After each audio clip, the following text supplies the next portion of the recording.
need to do things that really reflect the lives of a community, and that means a few things at a minimum to provide the base of that. Water is I think pertinent in this regard.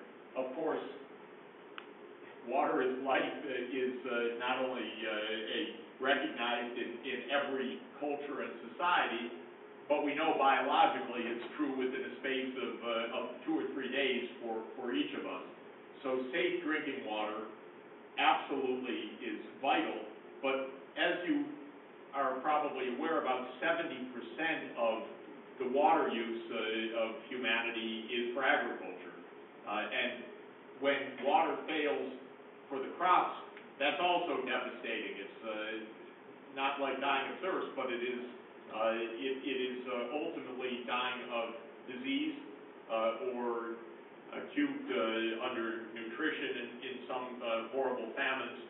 And the water issue I have found to be the toughest of all of the development challenges that I've seen, because you can bring in new crops, or you can bring in business, or you can get microfinance, but transporting water is hard, and managing water is hard, and storing water can even be expensive. Of course, there are many specific techniques, but if you look at the drylands of the world that don't have easy irrigation available, either they have oil under the ground, so they have some other way to get by, let's put it that way, or they have diamonds under the ground, so they have some other way to get by, or they're impoverished.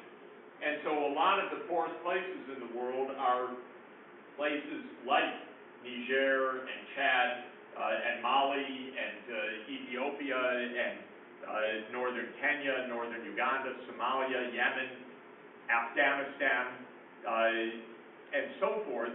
And I keep saying to the policymakers, look at the map. That's where the conflicts are. Don't misunderstand this thing. You keep calling it Islamic extremism or something else. These are hungry people. And they're hungry because there's not enough water.